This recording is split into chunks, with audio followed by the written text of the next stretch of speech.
আমার ভাই, জিন্দগি আল্লাহ পাকের বন্দেগীর জন্য। পৃথিবীটা আল্লাহ পাক বানাইছেন, মানুষকে দুনিয়াতে পাঠাইছেন এই জন্যই যে এই মানুষ আল্লাহর হয়ে পৃথিবীতে থাকবে, আল্লাহর ইবাদত করবে, বন্দেগী করবে, আল্লাহ পাককে ভালোবাসবে, আল্লাহর কথা মতো চলবে, আল্লাহর হুকুমের অধীন চলবে। কিন্তু মানুষ দুনিয়াতে আসার পর বেফিকির হয়ে গেছে, বেখবর হয়ে গেছে, গাফেল হয়ে গেছে। যে উদ্দেশ্যে আল্লাহ আমাদের পাঠাইছেন সেটার কোনো খেয়াল নেই। খেয়াল আছে রুটি বানানো, যে ভুসি বানানো, রুটি বানানো এবং হাঁড়ি পাতিল বানানো, এগুলোর কথা খেয়াল আছে। আর তেহারি খাওয়া, কাচ্চি বিরিয়ানি খাওয়া, সেটা মনে আছে। নানান ধরনের পিঠা খাওয়া, আর পয়সা কামাই করা, কথা বলা, বন্ধুত্ব করা, ঘোরাঘুরি করা, ঝগড়া করা, ফাসাদ করা, খুনাখুনি করা, এইসব কাজগুলো, এগুলো এখন মানুষের কাজ হয়ে গেছে। কোথায় আল্লাহ পাক আমাদেরকে বানাইছেন আল্লাহ পাকের মহব্বতের জন্য, আল্লাহর বন্দেগীর জন্য, সেটা কত বড় কাজ ছিল। আর সেটা বাদ দিয়ে কি সব কাজের মধ্যে মানুষ জড় হয়ে গেছে। এই নিয়ে মানুষ খুব খুশি। রোজা নাই, নামাজ নাই, জিকির নাই, তেলাওয়াত নাই, ইবাদত নাই। গাড়ি একটা আছে, ওর ভিতরে কুত্তা একটা আছে, গাড়ির মধ্যে কুত্তা। মানুষের গাড়িতে তুমি মানুষের সঙ্গে থাকো, তুমি মানুষের সঙ্গে থাকো, তোমার গাড়িতে কুত্তা গেল। ঘরের মধ্যে কুত্তা, এবং কুত্তার এত বড় বড় ছবি। এটা কি মানুষের জন্য শোভনীয় ছিল? কুকুর একটা নিয়ে আসে, খুশি। কেন খুশি? যে আমার জীবনটা ইংরেজদের মতো। আল্লাহ তাআলা ইংরেজদের মতো জীবন বানানোর জন্য আমাদেরকে সৃষ্টি করছেন। কি আশ্চর্য! ইন্না লিল্লাহি ওয়া ইন্না ইলাইহি রাজিউন। আর একদল মানুষ আছে, তারা আল্লাহ মানে না, কোরআন মানে না, রসুল মানে না, আখিরাত মানে না, কিছুই মানে না। এবং তারা এইভাবে থাকার দ্বারা তারা নিজেকে মনে করে আমরা সবচেয়ে উচ্চশিক্ষিত এবং সবচেয়ে বড় জ্ঞানী লোক, আমরা খুব বেশি উন্নত চিন্তার অধিকারী, এবং এরা হলো মুক্ত চিন্তার মানুষ। চিন্তা ভাবনা যদি কেউ এতটুকু করে, পরে বলল যে নাক, কান, চক্ষু এবং চেহারা, আকৃতি, গঠন বাবা মার যা, আমারও তা। তো আমার তাকে সম্মান করতে হবে কেন? আমরা তো সমান সমান। এবং যিনি প্রফেসর, খতিব সাহেব, ইমাম সাহেব, অথবা যিনি আমার ডাক্তার, তাকে আমার সম্মান করতে হবে কেন? আমার শিক্ষককে আমার সম্মান করার প্রয়োজনটা কি? কারণ তার যেরকম দুইটা চক্ষু, আমারও দুই চক্ষু, তার দুইটা কান, আমারও দুইটা কান, তার চেহারা আমার চেহারা, তার দুই হাত দুই পা, আমারও দুই হাত দুই পা। তাকে আমার সম্মান করতে হবে কেন? কি কারণে?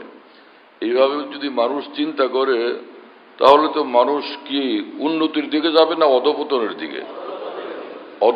অধপতনের শেষ সীমায় গিয়ে পৌঁছাবে না মানুষ? তো এখন সে মনে করে যে না, আমি যে যুক্তি খাড়া করলাম সেটা অনেক বড়। যেমন ডারউইন যুক্তি খাড়া করছিল যে মানুষদেরকে দেখতে আসলে বানরের মতো লাগে। তো মূলত মানুষ ছিলই বানর। পরে জঙ্গলে জঙ্গলে ঘুরতো, আর সেখান থেকে ওই যে গাছে গাছে ঘোরাঘুরির সময় ঘোষা খাইতে খাইতে ল্যাজ পড়ে গেছে। পরে প্রকৃতির ধাক্কায়, প্রকৃতির যেরকম ঝড়ের ধাক্কা, হ্যাঁ না, ওরকম প্রকৃতির ধাক্কার চোটে এইটা ওর যে এরকম শরীর যা ছিল আর কি, কুকুরের মতো উপরে হাঁটা, সেটা না করে একদম সোজা হয়ে গেছে প্রকৃতির ধাক্কায়। কি একখান গবেষণা! এবং সে এটা প্রমাণ করছে যে মানুষ এটা আসলে বানরের বংশ। এই হলো তার চমৎকার গবেষণা। তো এটা নিয়ে আলেম ওলামারা দুনিয়াব্যাপী মানে শোরগোল সৃষ্টি করে দিয়েছেন যে আমরা আদম আলাইহিস সালামের সন্তান, ডারউইন বলে যে বানরের বাচ্চা। তো এইটা তো মুশকিল। তো আলেম ওলামারা এই কোরআন হাদিসের বাইরে কথা পাইলেই এটার ব্যাপারে অনেক প্রতিবাদ করেন, কেউ অনেক শক্ত ভূমিকা নেন। হযরত হাকিম মোহাম্মদ মুজাদ্দিদুল মিল্লাত মাওলানা আশরাফ আলী থানভী রাহিমাহুল্লাহ বলছেন যে এত শক্ত ভূমিকা নেওয়ার দরকারটা কি? যার যার বংশ তালিকা বর্ণনার অধিকার তার আছে। যে চৌধুরী বংশ সে বলবে আমি চৌধুরীর বাচ্চা, যে হাওলাদার বংশ বলবে আমি হাওলাদারের বাচ্চা, আর যে খান সাহেব সে বলবো আমি খানের বাচ্চা। তো ডারউইন ছিল যদি বানরের বাচ্চা, সে তার বংশের তালিকা বলবে যে আমি বানরের সন্তান। তুমি বলো যে আমি বানরের না, আমি আদমের সন্তান। হযরত হাকিমুল উম্মত মাওলানা আশরাফ আলী থানভী বলেন ঝগড়া করার তো দরকার নেই, ওর বংশ ও বলুক, তোমারটা তুই বলো।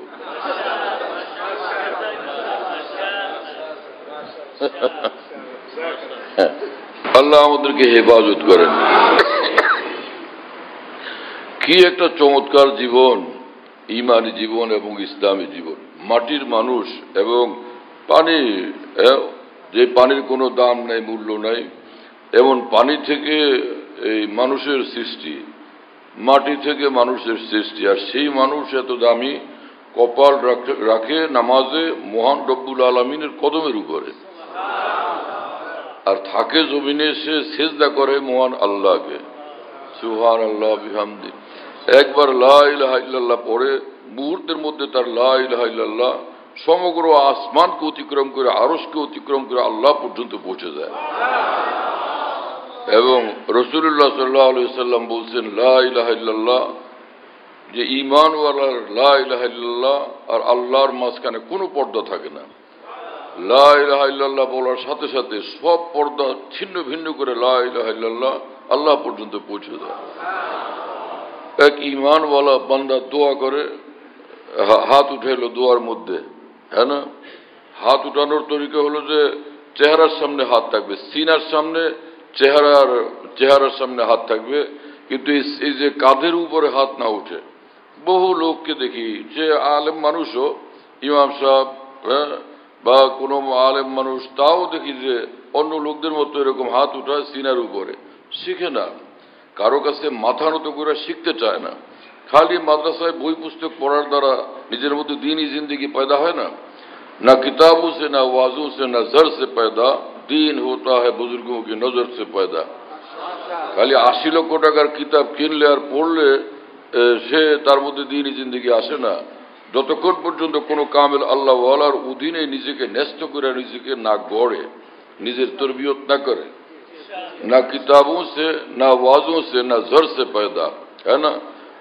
দিন রাত খালি ওয়াজ করে, খুব ওয়াজ, সারা দুনিয়ার ওয়াজ। এই ওয়াজে কি ফায়দা হবে? আরে আল্লাহর ভয় পয়দা হয় তোমার মধ্যে, আল্লাহর মহব্বত পয়দা হয়, রাসূলুল্লাহ সাল্লাল্লাহু আলাইহি ওয়াসাল্লামের মহব্বত পয়দা হয়ে যায়, তাহলে জিন্দেগি দামি। আর না হলে এই সারা দুনিয়ার লেখাপড়ার দ্বারা কোনো ফায়দা নেই। সেদিন আসছে এক হুজুর দাওরা হাদিস পড়ান, বড় বড় হাদিসের কিতাব পড়ার কথা বললাম। তো রাত্রিবেলা পরে বললেন যে আমার এক ছাত্র, সে আসছে সাথে, একটু দেখা করুক আপনার সঙ্গে। বল হ্যাঁ। গত রবিবারের ঘটনা, শুক্র শনি রবি না, শুক্রবারের পরে কয়দিন গেল? 2 দিন। তো মুসাফা করতে আসছে, আমি দেখে অবাক হয়ে গেছি। এক এক নখ বিশাল বড় বড়, হাতের নখ বিশাল বড় বড়। আল্লাহ পাক আমাদেরকে মানুষ বানিয়েছেন, জন্তু তো বানান নাই। মানুষকে মানুষের মতো সম্মানিত জীবন ধারা নিয়ে বাঁচতে হবে। যে কুকুর, শিয়াল, বিড়াল, ওদের নখ কাটার কোনো কাজ আছে? এটা মানুষের সম্মানিত একটা আমল, যে মানুষ নিজেকে সুন্দরভাবে সাজায় গুজায় রাখে। দেখলাম যে সে হুজুর তো দাঁড়িয়ে আছে, এবং জিজ্ঞেস করলাম, বলে দাওরা হাদিস পড়ে, মাস্টার্স সাহেব হবে, দাওরা হাদিস পাশ করবে, কিন্তু আমল সুন্নতের খেলাফ। তো বললাম যে আপনি আলেম হচ্ছেন, তো আপনার এই অবস্থা কেন? কোনো উত্তর নাই, চুপ হয়ে দাঁড়ায় আছে। কি বলবে? বুঝতেছে যে আমি ঠিক করি নাই। এরপরে সে যখন এখান থেকে রুম থেকে বের হইতে নিল, দেখলাম যে তার কোর্তায়, যে গোল কোর্তা যেটা জুব্বা, এত লম্বা যে টাকনুর নিচে পড়ে। তো রাসূলুল্লাহ সাল্লাল্লাহু আলাইহি ওয়াসাল্লাম বলছেন, পুরুষ মানুষ যারা এরকম হাঁটা অবস্থায়, দাঁড়ানো অবস্থায় অথবা হাঁটা অবস্থায় তার কুর্তা, পায়জামা, লুঙ্গি এগুলো যদি টাকনুর নিচে পড়ে, তাহলে কাল কিয়ামতে কঠিন শাস্তি হবে তার। হ্যাঁ, আল্লাহ পাক তার উপরে এমন নারাজ হবেন লা ইউকাল্লিমুহুমুল্লাহ ইয়াউমাল কিয়ামা, গোসা করে আল্লাহ পাক কাল কিয়ামত তাদের সঙ্গে কথাই বলবেন না। ওয়ালা ইউযাক্কিহিম, এবং তারা এই যে বরবাদ হয়ে গেছে, আল্লাহ তাদেরকে পবিত্র করে জান্নাতে দিবেন না। ওয়ালাহুম আযাবুন আলীম, তাদের জন্য যন্ত্রণাদায়ক শাস্তি। নাউযুবিল্লাহি তাআলা মিন যালিক। মানুষ, সাধারণ মানুষ যারা, তারা যদি অন্যায় করে, ভুল করে, তো আর আলেমে দ্বীনের অন্যায় দুটা সমান না। আলেমে দ্বীনের অন্যায় ভীষণ কঠিন আল্লাহ পাকের নিকট। আল্লাহ আমাদেরকে হেফাজত করেন। এই খালি লেখাপড়াই হচ্ছে, কিন্তু আমল নাই। যেখানেই যাই দেখি মসজিদের মধ্যে সাধারণ মানুষ, আলেম মানুষ, তালবে ইলম মানুষ, ইমাম সাহেব ব্যাপকভাবে নামাজে দাঁড়াইলো। সুন্নত তরিকা হলো যে আঙ্গুলগুলো, পায়ের আঙ্গুল ক্যাবলামুখী থাকবে, দেখা যায় সব ডান দিকে। সারা জীবন ইমামতি করতে করতে মানুষ বুড়া হয়ে গেছে, এখন পর্যন্ত নামাজে দাঁড়ায় যে হাতের পায়ের আঙ্গুল ডান দিকে বাম দিকে। এই এক মানুষের বয়স সে 85-86 হবে, সারা জিন্দেগি খালি হাদিসের কিতাব পড়াইছেন, মুসলিম শরীফ, আবু দাউদ শরীফ, বড় বড় হাদিসের কিতাব পড়াইতে পড়াইতে আলেম বানাইতে বানাইতে বুড়ো হয়ে গেছেন। শেষ জীবন পর্যন্ত তিনি নামাজ পড়ছেন একদম সোজা এইভাবে। আর পিছন থেকে মুসল্লিরা আমাদেরকে বলতেন যে আপনাদের এত বড় আলেম, তিনি এইভাবে নামাজ পড়েন, ডান দিকে পা বাম দিকে পা। আমরা তো আপনাদের থেকে শিখে এখন সুন্দরভাবে যে কেবলামুখী পায়ের আঙ্গুলগুলো রাখি, তো উনি এরকম করেন কেন? এত বড় মানুষ যে তাকে বলাও আমাদের জন্য মুশকিল ছিল। কেন এটা হয় নাই? এক কারণে, সেটা হলো জিন্দেগি গড়ে তখন যখন মানুষ নিজেকে নবীর হাতে ন্যস্ত করে, আর জিন্দেগি গড়ে তখন যখন নবীর কোনো সাচ্চা নায়েব, যিনি সাচ্চা আলেমে দ্বীন, সাচ্চা আল্লাহওয়ালা, তার হাতে মানুষ নিজেকে ন্যস্ত করে। অনেক মানুষ সারা দুনিয়াব্যাপী দিন প্রচার করেন আর মনে করেন যে আমি এত দিন প্রচার করার কারণে তো আমি অনেক বড় দিনদার হয়ে গেছি। অথচ এরকম লোকদের সঙ্গে বসলে দেখা যায় যে এখন পর্যন্ত খাওয়ার তরিকাটাও শিখে নেই, কথা বলার তরিকাও শিখে নেই, কিছুই শিখে নেই। 70 বছর পর্যন্ত আল্লাহর দিন প্রচার করতেছেন সারা পৃথিবী। এমন মানুষ খাইতে বসে দেখা গেল যে মাঝখানে বলতেছেন যে আমার ছেলেটার পেট খারাপ, আজকে 5-6 বার দাস্ত হয়েছে, পরে আমি আসছি, এখন কি হয়েছে না হয়েছে আরো হয়তো এ পর্যন্ত 8-10 বার হয়ে গেছে, তা আপনারা দোয়া করেন খাওয়ার সময়। অথচ রাসূলুল্লাহ সাল্লাল্লাহু আলাইহি ওয়াসাল্লামের আদর্শ হলো খাওয়ার সময় কোনো ঘৃণিত বিষয়ের আলোচনা করা যাবে না। ঘৃণা পয়দা হয়, আতঙ্ক পয়দা হয়, না পেরেশানি পয়দা হয়, টেনশন হয়, এমন বিষয় আলোচনা করা যাবে না। এবং দ্বীনের মসলা মাসাইল, শরীয়তের মসলা মাসাইল, যেটা গভীর বিষয়, যেগুলো গভীর মনোযোগ দিয়ে শুনতেই হবে, সেটাও আলোচনা করা নিষেধ। কেন? খাওয়ার সময় আল্লাহ পাকের রিজিক আমার সামনে, আল্লাহ আমাকে রিজিক দিচ্ছেন, এই জন্য আল্লাহর দিকে মুতাওয়াজ্জ হইয়া রব্বুল আলামিন আপনি আমাকে দিচ্ছেন, কি আপনার আজিবুর শান নেয়ামত, আল্লাহর দিকে মুতাওয়াজ্জ হইয়া খাওয়া, আল্লাহর দিকে এই ধ্যান রাখা এবং খাবারের দিকে মন থাকা যে আল্লাহ তাআলার নেয়ামতের প্রতি একটা একরাম এবং সম্মান, সেটা যেন আমার মধ্যে থাকে, এর ব্যতিক্রম না হয়। কিন্তু এটা বাদ দিয়া নানান আলোচনা। বহু লোক যারা আলেম মানুষ সারা জীবন দেখতে দেখতে এই পর্যন্ত হয়ে গেছে আমাদের বয়স, যে খাইতে বসে দেখা গেল যে এমন সব কথাবার্তা বলতে থাকা হয়, যে কথা বলতে গভীর বিষয়, যেগুলো ওই খাওয়ার মজলিসে আলোচনা করা ঠিক ছিল না।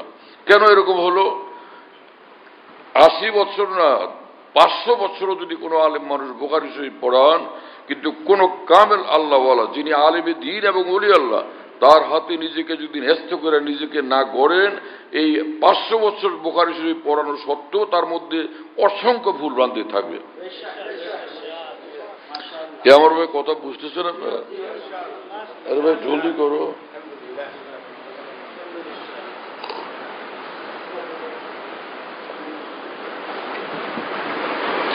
বাংলাদেশ রেলওয়ের এক ডিজি সাহেব, রেলওয়ে বিভাগের যিনি প্রধান, উনি আজকে আসছিলেন আমাদের এখানে, জুমা পড়লেন। কিছুক্ষণ আগে, অর্থাৎ 2-2.5 ঘন্টা আগে উনি বলতেছিলেন যে এখানে আসতে শুনি আল্লাহর মহব্বতের কথা, ওলি হওয়ার কথা, আউলিয়া বুজুর্গানের কথা, কিন্তু আমার তো বাসা বহু দূরে, সে গুলশান, হ্যাঁ না, কোথায় বাসা, গুলশান না ধানমন্ডি কি জানে, বলে সে বহু জায়গাতে জুমার নামাজ পড়ি, কোনো জায়গাতেই তো শুনি না যে আল্লাহর মহব্বত অর্জন করো, ওলি আল্লাহ হওয়া জরুরি এবং সে আউলিয়া বুজুর্গানের নাম কোথাও শুনি না। এবং এই ভদ্রলোক বলতেছেন, বয়স হয়ে গেছে অনেক, বলেন যে আমি হাজি ইমদাদুল্লাহ মুহাজির মক্কির কথা শুনলাম এই কয়েক বছর আগে হাটহাজারী মাদ্রাসায় গেছিলাম চট্টগ্রাম, ওখানে গিয়া শুনলাম যে হাজি ইমদাদুল্লাহ মুহাজির মক্কি এক বুজুর্গ ছিলেন। বলেন যে পরে তালাশ করে খোঁজ খবর নিয়ে জানলাম যে আরে ইনি তো বহুত বড় ওলি আল্লাহ ইনি তো বহুত বড় ওলি আল্লাহ। পরে উনি আজকে শোনাচ্ছিলেন যে এরকম বড় মানুষ, অথচ আমরা তার কথা কোনো আলেমের কাছে কেন শুনলাম না। হ্যাঁ, এই হলো আমাদের অবস্থা। এগুলো নিয়ে আমাদের আত্মসমালোচনা করা উচিত, এগুলো এই আমাদের জীবনটাকে পরিবর্তন করা উচিত।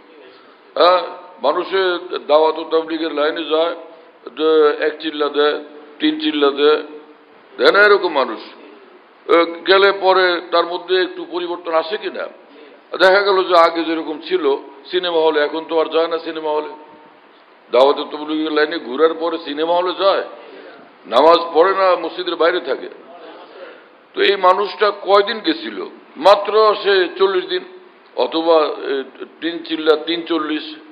এতদিন ঘোরাঘুরি করার পরে তার মধ্যে একটা দিনই চেতনা জাগ্রত হয়েছে, ইমানি চেতনা জাগ্রত হয়েছে, একটা বেচাইনি ব্যাকুলতা জাগ্রত হয়েছে।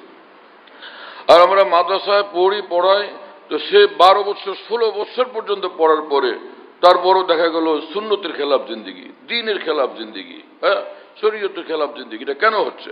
এটা শুধু এই কারণে যে খালি পড়া। কিন্তু সাহাবাদের এই তরিকা আল্লাহর কসম ছিল না। সাহাবাদের তরিকা ছিল পড়ো এবং জিন্দিগি বানাও, আল্লাহর কথা শুনো, আল্লাহ রসুলের কথা শুনো এবং জিন্দিগি বানাও। সামিনা ওয়া আতানা। কোরআন শরীফের খালি মাদ্রাসাগুলোতে তর্জমাই পড়ানো হয়, তাফসিরও পড়ানো হয়। তর্জমা পড়ো, তাফসির পড়ো, তর্জমা পড়ো, তাফসির পড়ো, তর্জমা পড়ো, তাফসির পড়ো। এই তর্জমা পড়ো তাফসির পড়ার দ্বারা কি ফায়দা? হ্যাঁ, আরে আসল উদ্দেশ্য হলো আতিউল্লাহ ওর রসুল লাআল্লাকুম তুরহামুন। আর যে আল্লাহর কথা মাইনে জিন্দিগি বানাও, রাসূলুল্লাহ সাল্লাল্লাহু আলাইহি ওয়াসাল্লামের কথা মাইনে সেই মোতাবেক জিন্দিগি বানাও, তাহলে দুজাহানের রহমতের সব দরজা তোমার জন্য আল্লাহ খুলে দিবেন। সেই লাআল্লাকুম তুরহামুনের তর্জমা বুঝে না, তো তোমাদের উপর রহমত নাজিল হবে বস। অথচ তুরহামুনের অর্থ থোড়াই যে তোমার উপর রহমত নাজিল হবে 100 টাকা বা 500 টাকা, এই অর্থ। লাআল্লাকুম তুরহামুনের মানে তুমি যদি আল্লাহকে ধরো আর রাসূলুল্লাহকে ধরো, দুনিয়া আখিরাত দোনো জায়গাতে রহমতের সীমাহীন সাগরে তুমি ভাসতেই থাকবে। সীমাহীন রহমত আল্লাহ পাক তোমাকে দান করবেন, দুনিয়ার রহমত আখিরাতের রহমত সব তোমাকে আল্লাহ দান করবেন। তোমাকে ভালো জিন্দিগি দিবেন, আল্লাহ শান্তির জিন্দিগি দিবেন, ইজ্জতের জিন্দিগি দিবেন, এবং আল্লাহ পাক তোমার রিজিকে বরকত দান করবেন, এবং কবরের আযাব দিবেন না, কবরের সওয়াল জবাবকে আল্লাহ আসান করে দিবেন। হাসরের ময়দানে তোমার কোনো পেরেশানি থাকবে না, বরং তুমি কাল কিয়ামতে যদি আল্লাহকে মানো আর রাসূলুল্লাহ সাল্লাল্লাহু আলাইহি ওয়াসাল্লামকে মানো, এই জিন্দেগি বানাও, কাল কিয়ামতে একদম তুমি আরামের সাথে থাকবে। হাসরের ময়দানে তোমার কোনো পেরেশানি হবে না, যে কারো হাসরের মাঠে কারো ওই ঘামের দরিয়া হবে, কারো হাঁটু পর্যন্ত, কারো কোমর পর্যন্ত, কারো গলা পর্যন্ত, এটার এক বিন্দুও তোমাকে স্পর্শ করবে না। তুমি কাল কিয়ামতে একদম আরামে থাকবে, আল্লাহ পাকের খাস রহমতের ছায়ার মধ্যে তুমি থাকবে, এবং পুলসিরাত তুমি আরামসে পার হয়ে যাবে, কোনো পেরেশানি হবে না, এবং জান্নাতের গেট তোমার জন্য খোলা থাকবে। জান্নাত অপেক্ষা থাকবে যে কখন এই মানুষটা আমার ভিতরে আসবে। এইরকম রহমত আল্লাহ পাক দান করবেন। কিন্তু এটা বুঝে আসবে তখন যখন এইরকম খালি আরবি ডিকশনারিওয়ালা আরবি দিয়ে কোরআন শরীফ বুঝে না, হাদিস বুঝে না, বরং সে আরবি পড়ে, সেই সঙ্গে আল্লাহকে মানে, আল্লাহ ওয়ালা জিন্দেগি বানায়, আর রাসূলুল্লাহ সাল্লাল্লাহু আলাইহি ওয়াসাল্লামের তালিম মোতাবেক জিন্দেগি বানায়, তখন সে কামিয়াব হবে। আর না হলে খালি পড়ার দ্বারা কোনো কামিয়াবি নেই। আমার কথা আপনারা শুনতেছেন? আফসোসের কথা। হ্যাঁ, দাওরা হাদিস পড়ে বের হয়ে আসে, কিন্তু মসজিদে এসে ইমাম হয়, সে তার ঠিক মতো তাকবীরে তাহরিমাও জানে না। তাকবীরে তাহরিমা হাত উঠে আছে, এই নামাজ পড়তে হবে সুন্নত মোতাবেক, তাও জানে না। এক মাওলানা সাহেব বুখারী শরীফ পড়ান, দেখলাম যে এরকম করে, ওই যে আল্লাহু আকবার বলে যে হাত বাঁধবে না, এরকম করতেছে, পরে আল্লাহু আকবার। আমি অবাক হলাম, বারবার দেখলাম এইভাবে নামাজ পড়াচ্ছেন উনি ইমাম, উনি খতিব, উনি শাইখুল হাদিস, কিন্তু তার অবস্থাই এখন ওলামারা বলবেন যে এগুলো আপনি সাধারণ মানুষের কাছে কেন বলেন? 24 ঘন্টা তো সাধারণ মানুষের মধ্যে থেকে আমরা ভুল করতেছি, 24 ঘন্টায় তো আমরা উল্টা করতেছি, মানুষ শিখবে কোত্থেকে? হ্যাঁ, পরে যখন আমি তাকে বললাম যে ভাই এইভাবে তো সুন্নত তরিকার খেলাফ, এইভাবে কি করতেছো তুমি, আঙ্গুল সব ছড়ায় দিয়ে একদম, এটা তো সহি তরিকা না। রাসূলুল্লাহ সাল্লাল্লাহু আলাইহি ওয়াসাল্লামের যে নূরওয়ালা তরিকা সেটা হলো এই যে হাত যখন তাকবীরে তাহরিমের জন্য উঠাবে হাতকে স্বাভাবিক রাখবে, ছড়ায় দেওয়া না, মিলায় দেওয়া না। এখন মিলানো আছে না, আর এখানে ছড়ায় দিলাম, ছড়ায় দেওয়া না, মিলায় দেওয়া না, বরং স্বাভাবিক রাখো এইভাবে। আল্লাহু আকবার। কানের লতি বরাবর আঙ্গুল থাকলো আর এই আঙ্গুলগুলো উপরের দিকে থাকলো না, আর হাত এইভাবে না যে আল্লাহু আকবার। অনেকে আইসেই আল্লাহু আকবার না, হাতের তালু কেবলামুখী, দুই হাতের তালু কেবলামুখী, এবং এই হাতের যে এই আঙ্গুল বড় আঙ্গুল এটা কানের লতি বরাবর। এরপরে এখন আল্লাহু আকবার, ঠিক আছে না? তো এইটুকু আমল সারা জীবন বুখারী শরীফ পড়ানোর পরও তো ঠিক হয় নাই। কেন ঠিক হয় নাই? কোন আল্লাহ বলার হাতে নিজেকে ন্যস্ত করে নাই। অথচ কোরআন শরীফ রাব্বুল আলামিন বলেই দিয়েছেন আমার নবীর কাজ কি শোনো, ইউআল্লিমুহুল কিতাবা ওয়াল হিকমাতা ওয়া ইউযাক্কিহিম। আমার নবীর দায়িত্ব, আমার নবীর কাজ, আমার নবীর মিশন হচ্ছে যে লাকাদ মাল্লাল্লাহু আলাল মুমিনিনা ইয বাআসা ফীহিম রাসূলাম মিনহুম। কোরআনের কথা এটা হক কিনা বলেন আপনারা? কোরআনের কথা হক কিনা? এটা হেদায়েত কিনা? এটা নূর কিনা? এটা জান্নাতের রাস্তা কিনা? এটা সিরাতুল মুস্তাকিম কিনা? তো আল্লাহ পাক কোরআন শরীফে বলছেন লাকাদ মান্নাল্লাহু আলাল মুমিনিন, নিঃসন্দেহে আল্লাহ পাক ঈমানওয়ালাদের উপর বিশাল বড় মেহেরবানি করছেন। ইয বাআসা ফীহিম রাসূলাম মিনহুম, যখন আল্লাহ তাআলা এই মানুষদের মধ্য থেকে একজনকে বড় সম্মানিত উচ্চ মর্যাদা সম্পন্ন রাসূল বানায় পাঠাইছেন, মানে মুহাম্মদুর রাসূলুল্লাহ সাল্লাল্লাহু আলাইহি ওয়াসাল্লাম তাকে রাসূল বানায় পাঠাইছেন মুমিনদের কাছে। এটা আল্লাহ বিশাল বড় মেহেরবানি করছেন। সেই বিশাল বড় মেহেরবানি কি? ঈমান ওয়ালাদেরকে রাসূল বাতলাবেন যে তোমরা কেমনে আল্লাহকে পাইবা। সেজন্য রাসূলের কি কাজ ছিল? ইয়াতলু আলাইহিম আয়াতিহি ওয়া ইউযাক্কিহিম ওয়া ইউআল্লিমুহুল কিতাবা ওয়াল হিকমা। ইয়াতলু আলাইহিম আয়াতিহি, যে আমার রাসূল তাদেরকে কোরআন এক তরজমা কোরআনে পাক বিশুদ্ধভাবে তেলাওয়াত শিক্ষা দেন, কোরআনে পাকের তেলাওয়াত বিশুদ্ধভাবে শিক্ষা দেন। ইমাম সাহেবের যদি কোরআন শরীফের তেলাওয়াত ভুল হয় নামাজ তো হবে না, ইমামেরও নামাজ হবে না, মুসল্লিরও নামাজ হবে না। কি কথা বুঝতেছে প্রিয় বন্ধুরা?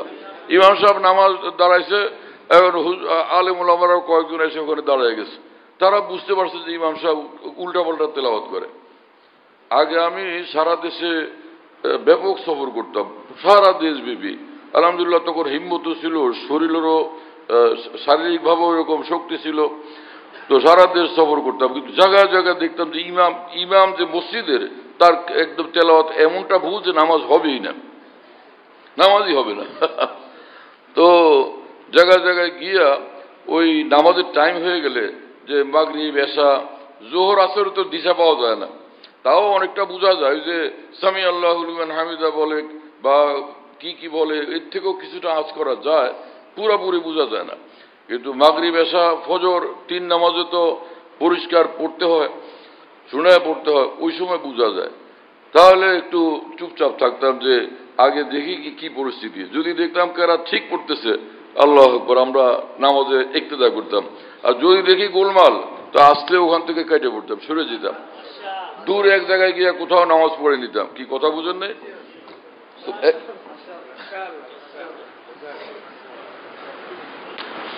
এক জায়গায় ময়মনসিংহে এক জায়গায় কি যে বিপদ, ওখানে তখন তো বিডিআর ছিল, এখন তো তাদের বিজিবি বলে না, তো বিডিআর ক্যাম্প ছিল সেখানে। ভাই আমি আসতেছিলাম রাস্তা দিয়ে মাগরিবের নামাজ, তো নামাজে গিয়া শুরু থেকে দেখলাম যে কেরাত তো সুবিধা না, কিন্তু চলবে এই টাইপের মনে হলো। কিন্তু দ্বিতীয় রাকাতে এমন ভাবে কেরাত পড়ছে যে নামাজ পুরোটা শেষ। কি কথা বুঝেন নাই? এমন মারাত্মক ভুল পড়ছে যেটাকে খাতা ফাঁস, যে আর নামাজকে আর ঠিক বলার সম্ভব না। যাই হোক সালাম ফিরে এলো, এখন নতুন জায়গা ঝামেলা, কি হবে? পরে ঝগড়াঝাটি লাগবে কি মারামারি লাগবে, এরকম করে মানুষ। আমরা চুপচাপ যে কজন ছিলাম, আমরা সালাম ফিরানোর পরে সুন্নতের আগে আমরা আবারও ওই 3 রাকাত মাগরিব পড়লাম, পড়ে তারপরে সুন্নত পড়ে মসজিদ থেকে বের হয়ে গেছি, চলে গেছে। এইটা নিয়ে ওখানের লোকেরা আলোচনা করছে যে ওনারা আসছিলেন, ওনারা তো নামাজ দৌড়াইছেন, এটা আমরা বুঝতে পারছি, ব্যাপার কি? ইমাম সাহেবের ধরছে। আর ইমাম তো ওখানে সরকারি ইমাম, তাই না, খুব পাওয়ারফুল। এই নিয়ে ঝই ঝামেলা হয়ে যা বিশৃঙ্খলা। আমি আবার ময়মনসিংহ শহর থেকে খবর পেয়েছি, কিন্তু আমার ওই পথে আবার ফিরতে হবে ঘন্টা 2 পরে। আমি বললাম, ভাই রে, মহাবিপদ, ওই রাস্তায় আর যাওয়া যাবে না। ওখানের একদমই মেইন রোডের সাথে তো মসজিদ আর তাদের ক্যাম্প। পরে আমি ডরে ভয়ে বহু বছর, এটা হলো ইংরেজি 81 সালের কথা। পরে ওইখানে চুপচাপ ওই মসজিদে, শহরের এক মাদ্রাসা, ওইখানে মেহমান, ওখানে চুপচাপ রাত্রে থাকছি। সকালে খোঁজ নেই কি হালত, পরে খোঁজ টোজ নিয়ে পরে গেছি সকালে। তো শুনলাম যে রাত্রে পরিস্থিতি খুব গরম ছিল, মানে ইমাম সাহেবের কেউ ধরছে, কেউ আবার ইমাম সাহেবের সাপোর্ট করছে, ঝামেলা চলতেছিল। কি অবস্থা! আর একবার কিশোরগঞ্জে গেছি, ওই সময় ওই জমানাতে ওখানে গিয়ে মাগরিবের নামাজ, বিশাল মসজিদ, এত বড় মসজিদের ইমাম যাকে খুশি রাখছে। এরকম ঝামেলা হয় কেন ইমাম নিয়ে? এর কারণ হলো যে মসজিদের কমিটি যারা থাকেন, তো তাদের দায়িত্ব হলো যে বিজ্ঞ হক্কানি আলেমদের মাধ্যমে ইমাম মুয়াজ্জিন নির্বাচন করা। কিন্তু কমিটির লোকজন যদি মহব্বতে আবেগে লোকটারে ভালো লাগে, আওয়াজ সুন্দর লাগে, ওনারে রাখি। তো লোকটারে ভালো লাগে, আওয়াজ সুন্দর লাগে, লোকটারে ভালো লাগা তো ঠিক আছে, আওয়াজ সুন্দর হওয়া এইটার চেয়েও জরুরি হলো যে কেরাত সহি শুদ্ধ হওয়া এবং নামাজের মসনা মাসাইল ঠিক মতো জানেন। এটা তো আলেম মানুষরা বুঝতে পারবেন। সেজন্য ভালো আলেমদের মাধ্যমে, ভালো মুফতি সাহেবদের মাধ্যমে এরকম ইমাম নিয়োগ দিলে, মুয়াজ্জিন নিয়োগ দিলে তখন এটা সহজ হয়। তো যারা এটা না করেন, তো ওখানে ঝামেলা হয়। ওখানে মাগরিবের নামাজ, বিশাল মসজিদ, কিন্তু আমরা গাড়ি থামায় বললাম যে ভাই আগে দেখি কি অবস্থা। দেখলাম যে রব, একদম কেরাতের কোনো সীমাই নাই, সব শেষ। এইখানে তো নামাজ পড়া যাবে না। পরে এখন আইসা যে কাতারে দাঁড়ায় গেলাম, এখন কি করব? চুপচাপ ওদের সঙ্গে মুখস্থ ইয়ারব করতে থাকছি। না হলে সবাই নামাজ পড়ে, তো আমরা বসে দাঁড়ায় থাকলে বের হওয়ারও রাস্তা নেই। তো ওই সময় তো ঝামেলা না, তাদের সঙ্গে মুখস্থ ইয়ারব করতেছে। এটাও 81-82 সালের ঘটনা। পরে আমরা চুপচাপ ওই মাগরিবের নামাজ পড়ছি। আমি ইশারা দিছি সাথীদেরকে যে চলো নামাজ পড়ো। মাগরিব 3 রাকাত আমরা নামাজ পড়ে বাইর হলি, দেখি বিশাল মানুষের বিশাল বাহিনী দাঁড়ায় আছে। অনেক বড় মসজিদ তো। আমার ধরছে, হুজুর, আমরা খেয়াল করলাম যে আপনারা আবার 3 রাকাত পড়লেন, যে ব্যাপারটা কি? নামাজ আবার 3 রাকাত পড়ছেন যে, এটা আমরা তো খেয়াল করছি। কি বলবো? পরে আমি খুব রাগ হয়েছি। আমি বললাম যে মিয়া, ইমাম রাখছেন আপনারা একটা আপাত অবস্থায় ভুল পরে কোরআন শরীফ, নামাজ তো কিছুই হয় না। তা আমি কি আমার নামাজকে বরবাদ করবো? আপনি কি বলেন? আপনাদেরটা আপনারা বুঝেন গিয়া, কিন্তু আমরা মুসাফির মানুষ, তো আমাদের তো এখানে নামাজ ঠিক মতো পড়তে হবে না, আমাদেরটা আমাদের সামাল দিতে হবে। আমরা আমাদেরটা পড়ে নিছি। বলে আচ্ছা, উনি ভুল পড়ে মানে কি আপাত অবস্থা পুরোটা ভুল পড়ে, কোনোই শুদ্ধ নেই। আরে সর্বনাশ, আমরা কি করছি তাহলে? ওরা আমরা তো চলে গেছি, তারা কি করছে পরে তো জানি না। কথা বুঝতেছেন প্রিয় বন্ধুরা? এই যে কথাগুলো বললাম, এখন শুনেন, ইয়াতলু আলাইহিম আয়াতিহি। 1 নম্বরে আল্লাহ পাক উল্লেখ করছেন যে আমার নবী মুহাম্মদুর রাসূলুল্লাহ সাল্লাল্লাহু আলাইহি ওয়াসাল্লাম, তিনি যে আসমান থেকে আল্লাহ পাক যেরকম বিশুদ্ধ কোরআনে পাক তেলাওয়াত করে আল্লাহ জিবরিলকে শুনিয়ে দিয়েছেন, ওইভাবে আমার নবী তোমাদেরকে কোরআনে পাকের তেলাওয়াত শিক্ষা দেন। আল্লাহ পাক কোরআন শরীফ আগে তেলাওয়াত করছেন, তেলাওয়াত করে শুরু জিবরিল আমিন সেই তেলাওয়াত একদম পুরো ওইটাকে হেফাজত করে নিয়ে আসছেন। হুবহু ওইরকম তেলাওয়াত করে জিবরিল আমিন সে রাসূলুল্লাহ সাল্লাল্লাহু আলাইহি ওয়াসাল্লামকে শুনাইছেন। রাসূলুল্লাহ সাল্লাল্লাহু আলাইহি ওয়াসাল্লাম ওই তেলাওয়াতকে হেফাজত করছেন। সেই তেলাওয়াত তিনি সাহাবীদেরকে শিক্ষা দিয়েছেন। তাহলে এই তেলাওয়াত কি কোথায় শিক্ষা দেয়? রাস্তায়, ঘাটে, দোকানে, অফিসে, আদালতে, বিমান বাহিনীতে, সেনাবাহিনীতে, সচিবালয়ে, সংসদ ভবনে, কোথায় কোরআনে পাকের বিশুদ্ধ তেলাওয়াত শিক্ষা দেওয়া হয়? মাদ্রাসা ছাড়া আর কোনো জায়গায়? মাদ্রাসাগুলো যদি এইভাবে শিক্ষা দেওয়া সাধারণত এরকম, ব্যতিক্রম হয়তো কিছু আছে, সেটা একদম কম, কিন্তু মূল হলো দ্বীনি মাদ্রাসাগুলো। তাহলে নবীর যে প্রথম কাজ আল্লাহ পাক আয়াতে উল্লেখ করছে সেটা হলো বিশুদ্ধভাবে কোরআনে পাকের তেলাওয়াত শিক্ষা দান করা। এটা নবী যখন এই আমলটা শিক্ষা দিতেন, সাহাবীদেরকে শিক্ষা দিতেন। কাকে? আবু বকর সিদ্দিককে, উমরে ফারুককে, উসমান আলীকে রাদিয়াল্লাহু তাআলা আনহু, আব্দুল্লাহ ইবনে মাসউদকে, হযরত আবু হুরায়রাকে, হযরত বিলালকে রাদিয়াল্লাহু তাআলা আনহু আজমাইন সাহাবায়ে কেরামকে শিক্ষা দিতেন। এই মানুষ যাদের নাম বললাম তারা পৃথিবীর ছোট মানুষ না সবচেয়ে বড় মানুষ? সবচেয়ে বড় মানুষদেরকে কোরআনে কারীম তেলাওয়াত শিক্ষা দিতেন সবচেয়ে বড় নবী মুহাম্মদুর রাসূলুল্লাহ সাল্লাল্লাহু আলাইহি সাল্লাম। সে আমলটা ছোট আমল হলো না, অনেক বড় আমল হলো, পৃথিবীর সেরা আমল। এই জন্য রাসূলুল্লাহ সাল্লাল্লাহু আলাইহি ওয়াসাল্লাম বলছেন, খায়রুকুম মান তাআল্লামাল কুরআনা ওয়া আল্লামাহু, পৃথিবীর মধ্যে তোমাদের মধ্যে সর্বশ্রেষ্ঠ মানুষ, তাই না?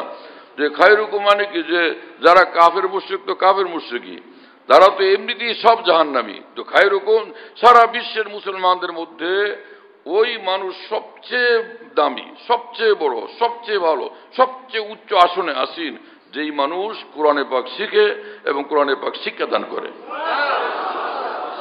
আমরা যারা নবীর কথাকে বিশ্বাস করি এবং আল্লাহ রসুলের কথাকে দ্বীন মনে করি, হ্যাঁ, এবং আল্লাহ রসুলের কথাকে হক মনে করি, জান্নাতের রাস্তা মনে করি, এই কথা আমাদেরকে মানতে হবে, আমাদেরকে বিশ্বাস করতে হবে যে যারা কোরআনওয়ালা তারা সর্বশ্রেষ্ঠ মানুষ।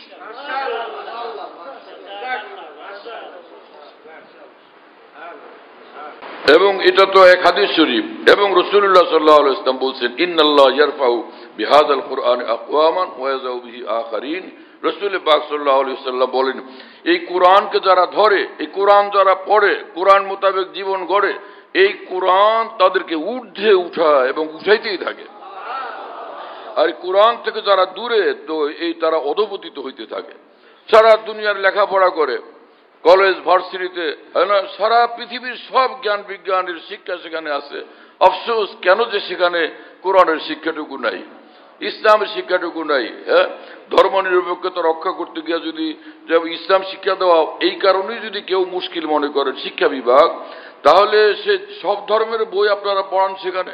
খ্রিস্টান ধর্মের বই পড়ান, বৌদ্ধ ধর্মের বই পড়ান, হিন্দু ধর্মের বই পড়ান, এবং মুসলমানদের সে কোরআনে পাকও শিক্ষা দেন। মুসলমানদেরকে কোরআন এবং দ্বীন সম্পর্কে, ইসলাম সম্পর্কে জানার সুযোগ দেন। একটা ছেলে ছোটবেলা থেকে 1, 2, 3 এর পরে প্রাইমারি, তারপরে গিয়ে সে স্কুল, ফের কলেজ, ফের ভার্সিটি সব কমপ্লিট করলো, সারা দুনিয়ার শিক্ষা শিক্ষিত হলো, কিন্তু ছেলেটা পরকাল জীবনটাকে গড়বার সুযোগ পায়নি। দুনিয়ার কয়েকদিনের খাওয়া দাওয়ার, দুনিয়ার লেখাপড়া শিখে আসলো, চাকরি বাকরি করে এবং মাসে 5 লাখ টাকা পায়, 10 লাখ টাকা পায়, কিন্তু আল্লাহকে রাজি করার মতো কোনো কিছু সে জানে না, আল্লাহকে খুশি করার মতো কিছুই সে জানে না, কবরে নিয়ে যাওয়ার মতো কোনো সিস্টেম তার জানা নাই, এবং কাল হাসরের মাঠে দাঁড়ানোর কোনো তরিকা তার কাছে নাই, কোনো সম্পদ, কোনো ধন দৌলত তার কাছে নাই। এই শিক্ষার দ্বারা এই লোকটা কি সে সফল হলো না পঙ্গু হলো? দুনিয়ার লাইনে সফল, কিন্তু আখিরাতের লাইনে একদম পঙ্গু বানায় দেওয়া হয়েছে তাকে। তো মুসলমানের উচিত এরকম প্রোগ্রাম করা, পদক্ষেপ নেওয়া, যে কোনো আরেকজন মুসলমানকে পঙ্গু বানায় দেওয়া, যে এইরকম ধন দৌলতের শিক্ষা দীক্ষা তো কাফের মুশরিকরাও দেয়, ইহুদি খ্রিস্টানরাও দেয়। তাদের স্কুল কলেজ ভার্সিটি থেকে এইরকম শিক্ষিত তৈরি হয়, বিজ্ঞানী তৈরি হয়, বড় বড় ডাক্তার, প্রফেসর, মাস্টার, শুধু তা না, বড় বড় বিজ্ঞানী তৈরি হয়, কিন্তু তারা কাফের মুশরিক হওয়ার কারণে তো তারা কি জান্নাতে যেতে পারবে না? চিরদিন জাহান্নামে থাকতে হবে তাদেরকে, চির জাহান্নামী হবে না? আমরা তো মুসলমান, আমরা কি দুনিয়ার খালি কাফের নমরুদ ফেরাউনদের মতো খালি লেখাপড়া করে দুনিয়া কামাই করব আর আল্লাহ এবং আল্লাহ রসুলকে চিনবো না, জানবো না, মানবো না, এইরকম লেখাপড়া করে আমরা তো দুনিয়া নিজের জীবনটাকে ধ্বংস এবং বরবাদ করে দিলাম। যে আমরা ছোটবেলা প্রাইমারিতে স্কুলে বই পড়ছিলাম যে নৌকাতে উঠছিল ভদ্রলোক, শিক্ষিত ভদ্রলোক উঠছে নৌকাতে। হ্যাঁ, তো হঠাৎ সে যে নৌকার আরোহী শিক্ষিত লোক, সে মাঝিরে জিজ্ঞেস করে, এই লেখাপড়া করছো? বলেছ না স্যার, আমি তো কিছু পড়ি টড়ি নেই। আরে তোমার জীবন তো সব শেষ করছো তুমি, তোমার জীবন 8 আনাই, তোমার জীবন শেষ, বরবাদ, 8 আনা শেষ। তো নানান গল্প করতে করতে 2 আনা 4 আনা পরে কলে 8 আনাই তোর জীবন শেষ করছিস তুই, বরবাদ করছিস তুই। এর মধ্যে প্রচন্ড ঝড় তুফান শুরু হয়ে গেছে, প্রচন্ড ঝড় তুফান শুরু হয়ে গেছে। এখন ডিঙ্গি নৌকা দিয়ে মিয়া যে পদ্মা নদী পার হন, তো খবর কি অবস্থাটা কি? একবার ওই যে মাওয়ারি পার থেকে সে ওই পারে যাইতেছিলাম, ওই যে স্পিড বোট দিয়া, অনেক লোক শব্দটা জানে না, শিক্ষিত লোক, ওই যে কিছু লেখাপড়া করছে, কয় স্পিরিট বোট, কেউ বলে স্পিরিং বোট, কি যে পেরেশানি। আজকে আমার ওখানে এক ভদ্রলোক দাঁড়ায় বলতেছে, কয় এই লোক আমার আমার আমার ওই যে বাজার ইনলো। আমি বললাম বাজার ইনলো কি জিনিস? তো বললাম কি বলো? বলে বাজার ইনলো। কি রে ভাই, বাজার ইনলো কি জিনিস, এটা তো বুঝলাম না। পরে জিজ্ঞেস করলে সাথীরা বুঝায় বললো আমার যে আসলে ওই যে ব্রাদার ইন ল বলে, তো সেটারে ওই যে এমন জঙ্গলি ভাবে উচ্চারণ করে, ওই ব্রাদার ইন ল বলে, তো কিছু বোঝা যায় না। স্পিড বোটকে বলে স্পিরিং বোট, স্পিরিট বোট, কত ঝামেলা। হ্যাঁ, জালেমের দল। যে সকল যারা আলেম তালবে এলেম, যারা কোনো দিনদার লোক, তারা যদি ইংরেজি শব্দগুলো সঠিক না জানে, তো ওটা উচ্চারণই না করা চাই। বাংলাতে কথা বললে হলো, কিন্তু মনে করো আমি ইংরেজিতে বলতে পারলে একটু আগে গেলাম, অথচ আরো বেইজ্জত হইতে হলো, এর কোনো মানে হলো? তো স্পিড বোটে চড়ে আমরা যাইতেছিলাম নদীর ওপারে। হায় রে, সন্ধ্যাবেলা, বাস ওই ইঞ্জিন নষ্ট হয়ে গেছে। এরপরে তো এটা ভাসতেছে দরিয়ার উপরে, যাইতেই আছে সেই পদ্মার দিকে, কোন দিকে চাঁদপুর না কোন দিকে যাইতেছে আল্লাহ জানে। হায় রে, অন্ধকারের মধ্যে কি অবস্থা আমাদের। এখন ওই যে মোবাইলগুলো তো যতই যে যার মতো যোগাযোগ করতেছে, কেউ কোনো সাড়া দেয় না। লম্বা ঘটনা, বহুত বড় বিপদ ছিল। ঘন্টাকে ঘন্টা আমরা এই অন্ধকারে খালি দরিয়ার উপর ভাসতেছিলাম। তখন যে ওই লোক তো কইছিল যে তোমার জীবন 8 আনা মিশা। এখন এইরকম বিপদে যে পড়ছে, তার জীবন কত আনা মিশা। এখন ওই যখন ঝড় তুফান প্রচন্ড শুরু হলো, তখন মাঝি বলে যে স্যার, সাঁতার কি জানেন আপনি?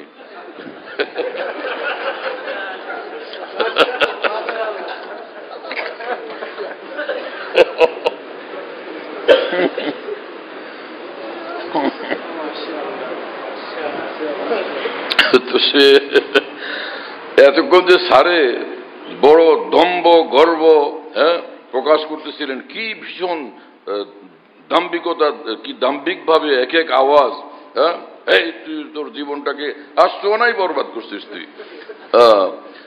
এখন বলে স্যার আপনি কি সাঁতার জানেন স্যার? স্যার বললে কিন্তু নিয়ম হলো যে কয়েকবার বলা লাগে স্যার স্যার স্যার। যেমন এসপি আর তার বড় বসকে যখন বলে স্যার আসসালামু আলাইকুম স্যার, স্যার জি স্যার, ইয়েস স্যার, বলতেই থাকে খালি স্যার স্যার। তারা এটা সম্মানজনক ভাবে বলতে থাকে। এখন ওই লোক বলে যে মাঝি, স্যার স্যার আপনি কি সাঁতার জানেন স্যার? তো এখন ওই বলে বাবারে আমি তো সাঁতার জানি না। বলে স্যার তাহলে তো আপনার জীবন 16 আনাই মিশা।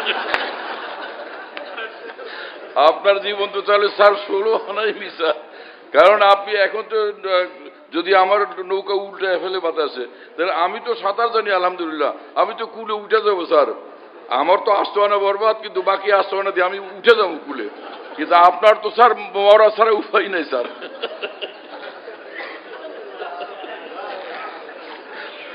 তো দুনিয়ার লেখাপড়ার দ্বারা দুনিয়ার জীবনটা তো চালায় নেওয়া যাবে, 8 আনার কাজ কোন রকম করা যাবে।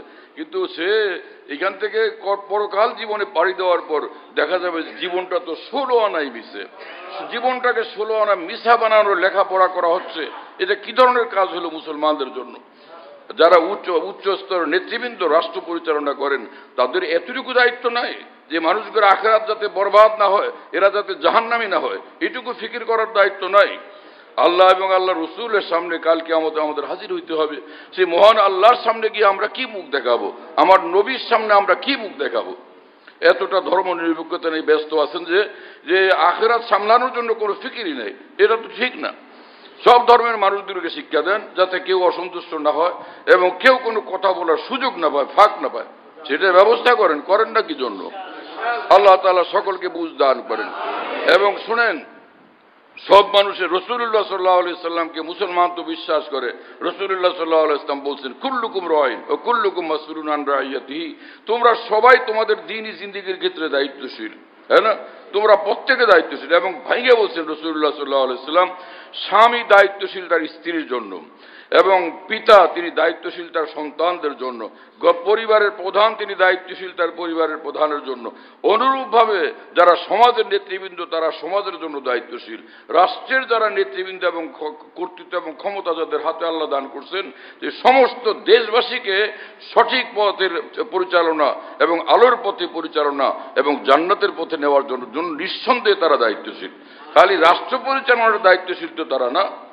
আমি আল্লাহর কসম করে বলি, যারা রাষ্ট্রের দায়িত্বে আছেন, কোরআন সুন্নাহর আলোকে শুধু রাষ্ট্র পরিচালনার দায়িত্ব তাদের না, বরং নিঃসন্দেহে সমগ্র দেশবাসীকে সে দ্বীনের উপর চালানো, নামাজ কায়েম করা, জাকাত যাতে মানুষ পরিশোধ করে, রোজা রাখে, এবং এইটাও সে দায়িত্ব। কারণ কোরআন শরীফে আল্লাহ পাক পরিষ্কার বলছেন যে আল্লাযীনা ইম্মাক্কান্নাহুম ফিল আরদি, যে আমার বান্দারা যারা আমার সন্তুষ্টি প্রাপ্ত পথে পরিচালিত হবে, যে আমি তাদেরকে যদি রাষ্ট্র পরিচালনার দায়িত্ব দান করি তো আকামুস সালাতা, তো তারা নামাজ কায়েম করবে। সমাজের মধ্যে, রাষ্ট্রের মধ্যে, দেশের মধ্যে তারা নামাজ কায়েম করবে, মানুষ যাতে সুন্দরভাবে নামাজ পড়ে। আমাদের ভোলাতে এক চেয়ারম্যান ছিলেন, তিনি আলিয়া মাদ্রাসায় পড়াশোনা করছিলেন, সে স্বাধীনতার পূর্বে। তো ওনার বাবা নাকি 38 বছর না কত বছর চেয়ারম্যান ছিলেন। পরে উনি পড়াশোনা করা অবস্থায় ওনার বাবা মারা গেলে এলাকাবাসী ধরছেন যে আপনি চেয়ারম্যান হবেন, আপনি দাঁড়ান, আমরা ভোট দিব। সত্যি সঠিক উনি চেয়ারম্যান হয়ে গেছেন, উনি এখনো জীবিত আছেন। তা আমি যখন আমার ছাত্র জীবন, তো ওনার মাদ্রাসায়, উনি একটা মাদ্রাসা পরিচালনা করেন। তো ওখানে আমাকে এক মৌলানা সাহেব দাওয়াত দিচ্ছেন যে আপনি একটু ঘুরে যান। গেছি, হাটবার ছিল, হাটবার। গ্রাম দেশের হাটবার যারা শহরে একদমই পুরা থাকছেন তারা বুঝবেন না, গ্রাম দেশের হাটবার বড় মজার জিনিস। তো হাটবারে তাম চতুর্দিক থেকে নানান মালামাল আসে, এক মজা হয়, মানুষ আর মানুষ। কেউ এমনি হাটে বেচা কেনা না থাকলে আইসা একটু ঘুরে যায়, যে এত মানুষ তো আর সবসময় দেখা যায় না। আর শহরে তো মানুষের কোনো কুল কিনারাই নেই, এরকম বড় মজমা দেখার জন্য যাওয়ার দরকার নাই, দিন রাত এখানে তো মজমাই মজমা। তো ওইখানে মানুষ যায়। ওই হাটবারের চেয়ারম্যান সাহেব ওখানে বসেন, টেবিল নিয়ে, চেয়ার টেবিল নিয়ে খুব বসেন। তা আমাকে ওই মৌলানা সাহেব, চেয়ারম্যানের বন্ধু, নিয়ে গেছেন, আসো এখানে একটু বসো, তামাশা দেখো কি হইতেছে। গিয়ে বসলাম, দেখি যে এক এক লোকের ওনার যে ওই এগুলারে পেয়াদা বলে, পেয়াদারা ধরে নিয়ে আসে, যুবক এক এক যুবকরে ধরে নিয়ে আসে। তো দাঁড়াইছে, এই কি খবর, বৌরে পিটানকা? খবর কি, বৌরে পিটানকা? স্যার ভুল হয়েছেন। ভুল হয়েছে মানে কি? একজনের মেয়ে আপনার ঘরে আসছে, আপনি বৌরে ধরে পিটান, যে খবর পাইছি সত্য কিনা? স্যার ঘটনা সত্য, কিন্তু মাফ করে দেন, আর করুন না স্যার। এদিকে আসেন, এই লাগান তো ওরে 10টা লাগান বেত। লোক খাড়া আছে, ওই যে জল্লাদ, এ মা রে, চিৎকার বাৎকার হয়েছে। আর করবেন কেন? ওইদিকে আপনিও বলে দিলাম সবারে। ছোট পোলা ভান্ড দেখলো, কি আপনি কেমন আছেন? ওই চেয়ারম্যান সাহেব সুন্দর মানুষ, ভীষণ দাপটওয়ালা মানুষ। তো ওই লোকেরা দিছে মায়ের। আচ্ছা গেল, আরেকজন আসছে, কি খবর কি, জুমার দিনে আপনারা মসজিদে পেলাম না যে? ব্যাপার কি, আপনি জুমার নামাজে আসলেন না কেন? স্যার ওই কাম কাজ করতে করতে পরে গোসল করে দৌড়ে গিয়ে না ধরতে পারি নাই নামাজটা। এই লাগান তো, 10টা লাগান, 10টা লাগায়। আল্লাযীনা ইম্মাক্কান্নাহুম ফিল আরদি আকামুস সালাত। আল্লাহ পাক পবিত্র কোরআনে বলেন যে আমার এরকম বান্দা যারা দুনিয়া আখিরাতে মর্যাদাশীল হবে, তাদের পরিচয় হলো যে সমাজের এবং দেশের কর্তৃত্ব এবং ক্ষমতা যদি আমি তাদেরকে দান করি, তো তারা আকামুস সালাতা, তারা মানুষদের মধ্যে, সমাজের মধ্যে, দেশের মধ্যে নামাজ কায়েম করবে, নামাজ পড়নেওয়ালা মানুষ বানাবে। যে তোমরা মসজিদমুখী হও, আল্লাহর দিকে ছুটো, আল্লাহমুখী হও। কি কথা বুঝতেছেন? এই আয়াতে পাক যেটা আমি বললাম, এই আয়াতে পাক যে কি প্রমাণিত হলো, খালি রাষ্ট্র চালানো আর বিভিন্ন মন্ত্রণালয় চালানোর দায়িত্ব রাষ্ট্র পরিচালকদের, আরো বড় দায়িত্ব আছে, সেটা হলো আপনারা সুন্দরভাবে রাষ্ট্র চালায় মানুষের দোয়া নিবেন এবং মানুষের কাছে প্রশংসিত থাকবেন, কিন্তু কাল কিয়ামতে আল্লাহর নিকটও যেন প্রশংসিত এবং পুরস্কৃত হন, সেই পথটাও অবশ্যই ধরতে হবে। পবিত্র কোরআন তো হেদায়েত দান করে আমাদেরকে। আল্লাহ আমাদের সারা মুসলিম জাহানের রাষ্ট্র পরিচালকদেরকে, সমাজ পরিচালকদেরকে এই বুঝ, এই জ্ঞান দান করেন, এই আলো তাদেরকে নসিব করেন রব্বুল আলামিন।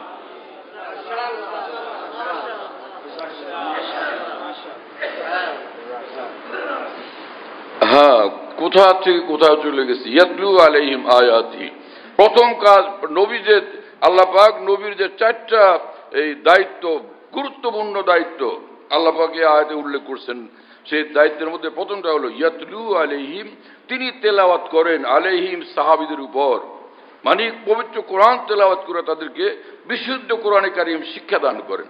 এই কাজটা আজকে হচ্ছে কোথায়? দ্বীনি মাদ্রাসাগুলোর মধ্যে না? তাহলে বোঝা গেল রাসূলুল্লাহ সাল্লাল্লাহু আলাইহি ওয়াসাল্লামের যে মহান দায়িত্ব সমূহ ছিল, তার মধ্যে প্রথম যে দায়িত্ব সেটা মাদ্রাসাগুলোর মধ্যে উলামায়ে দ্বীন পালন করতেছেন। কি কথা বুঝছেন? আর না হলে মসজিদের ইমাম কি পাওয়া যেত?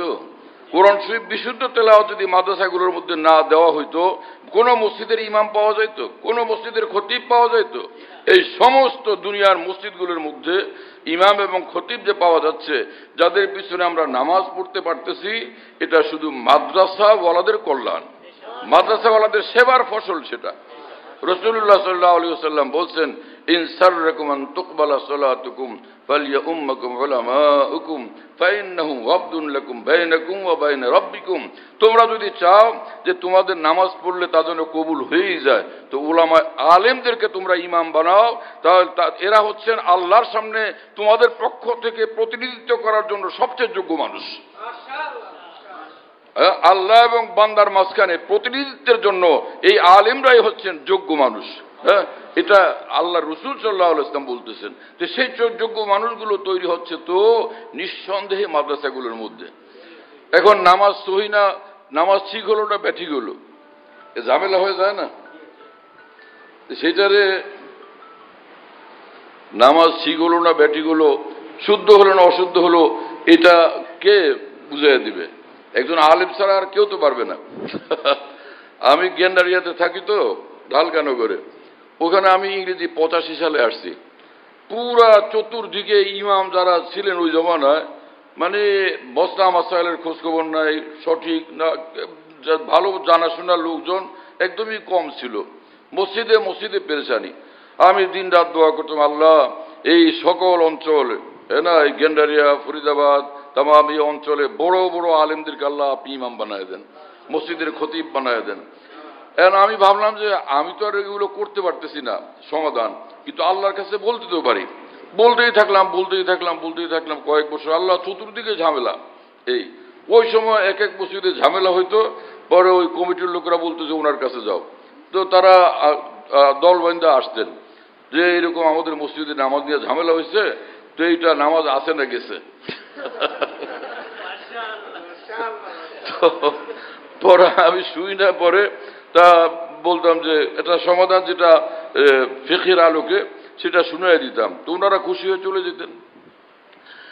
একবার তো রে ভাই এমন ঝামেলা হয়েছে, রমজানের যে ভিতরের নামাজ, রমজানের যে ভিতর তো জামাতে পড়ে, এইটার মধ্যে হয়েছে ঝামেলা। ভাই মুফতি সাহেব হুঁশিয়ার, ইনি বড় মুফতি সাহেব, তো এখন ওনারের দরকার এই মুহূর্তে লাগবে কিন্তু।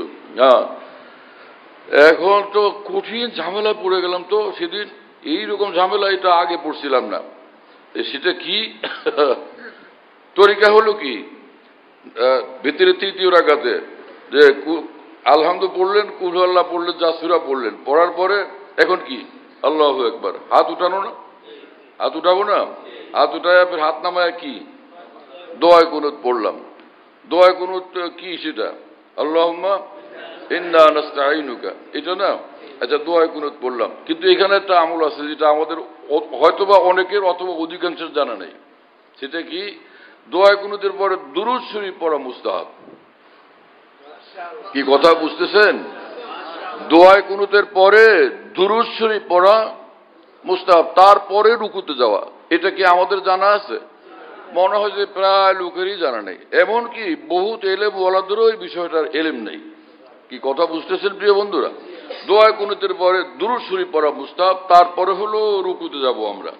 দুরূদ শরীফ এটা যে কোনো দুরূদ শরীফ পড়তে পারেন, যে কোনো দুরূদ শরীফ, ছোট্ট দুরূদ, বড় দুরূদ, মাঝারি দুরূদ, একটা পড়লেই হলো। একটা দুরূদ শরীফ পড়া চাই।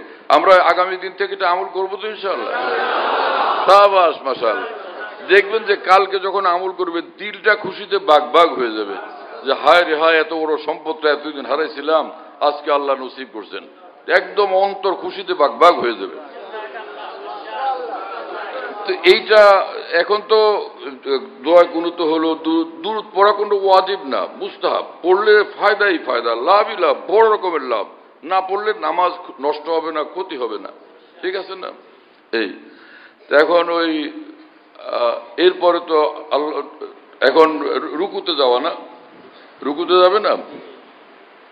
ইমাম সাহেব করছে কি যে দোয়ায় যে কুল আল্লাহ পর্যন্ত পড়ছে, তো পরে যে দোয়ায় কুনুত পড়ার কথা খেয়াল নাই, চলে গেছে রুকুতে। আল্লাহু আকবার। যেই রুকুতে গেছে, এখন বিপদটা কত চরম। ইমাম করবেনটা কি? মুসল্লিরা করবে কি? কারণ দোয়ায় কুনুত না পড়ে, দোয়ায় কুনুত ওয়াজিব না। একলা একলা ভুললে তো সেটা সেজদায় সেও করলে সারে, কিন্তু এখানে একলা তো না, দল বান্ধা সবার নিয়ে যাওয়া লাগবে সাথে। সব মুসল্লিরা সাথে আছে না, ইমামের তো মনে নাই, সেই লোক তো গিয়া না হয় সেজদায় সেও করলো, ওয়াজিব ভুলে গেলে সেজদায় সেও করলে হয় না। কিন্তু মুসল্লিরা এখন চিন্তা করে যে ইমামে এটা করলো কি, আমাদের ওয়াজিব ছুটাইছে না। এতগুলো মানুষের ওয়াজিব ছুটাইলে ইমাম সাহেব এটা কাজ করলো কি? মুসল্লিরা ওই যে লোক বাঁধে, তো মুসল্লিরা আমাদের দেশে যেরকম লোক বাঁধে, সেটা হলো আল্লাহু আকবার। এখন ইমাম সাহেবের মনে আসছে হায় রে, দোয়ায় কুনুত গেছে। ইমাম সাহেব আবার উঠছে। কি কথা বুঝেন নাই? আল্লাহু আকবার বলে আবার দাঁড়াইছে, দাঁড়ায় এখন দোয়ায় কুনুত পড়ে। এখন ইমাম সাহেব পড়ছে মহাবিপদে, যে আমি রুকু তো একটা করলাম, এক রাকাতে রুকু একটা, এখন আমি দোয়ায় কুনুতের পরে তো রুকু করতে হয়, তা আমি যে রুকু একটা করলাম, এখন এইটা এখন ঘটনা কি করব? কি কঠিন ফেসে গেছেন না, ফাঁসে গেছেন কি না? এটা মহাবিপদ না ইমাম সাহেবের জন্য। ইমামের তো মসনা মশাইল কিছু জানা নেই। এবার পড়ছে মাত্র মাদ্রাসার লাইনে কালে ক্লাস 3 পর্যন্ত সেই ইমাম সাহেব, কিন্তু মানুষের মনে করছে তিনি বহুত বড় আলেম। ওই এলাকায় বসুর ছিল যিনি বড় আলেম। পরে আমি একদিন জিজ্ঞেস করছিলাম, একবার দেখলাম যে মজলিসে মসনা মশাইল খুব বলেন উনি, আগামাথা কিছু নাই। আমি ভাবলাম যে আলেম মানুষ মসলা মশাইল বলে আগামাথা ঠিক নাই, কি ব্যাপার? একদিন আমার মসজিদের সামনে এদিক দিয়ে যাইতেছিলেন, পরে সালাম মুসাফা, পরে আমি বললাম আপনি লেখাপড়া করছেন কোন মাদ্রাসায়? পড়ছিলাম বিভিন্ন মাদ্রাসায়। পরে আমি বললাম যে দাওরায় পড়ছিলেন কোন জায়গায়? দাওরা পর্যন্ত যাইতে পারিনি। দাওরা পর্যন্ত যাইতে পারিনি। আমি মেশকাত পড়ছিলেন কোন জায়গায়? মেশকাত পর্যন্ত যাইতে পারিনি।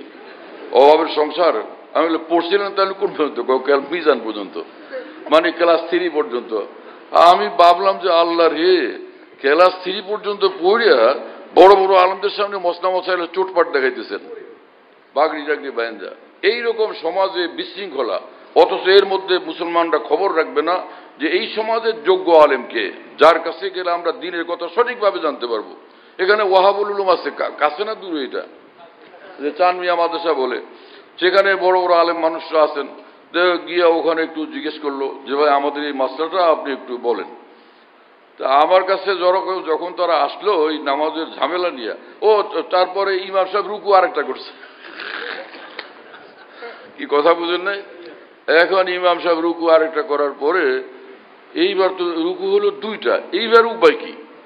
রুকু আমার হিসাবে থাকবে একটা, ইমাম সাহেবের মাথা ধরে গেছে। যাই হোক, কুল কিনারা না পায় ইমাম সাহেব সেজদায় সহু করছেন, সেজদায় সহু করছেন। যাক আল্লাহর রহমত, যে বেচারা ভালো কাম করছে।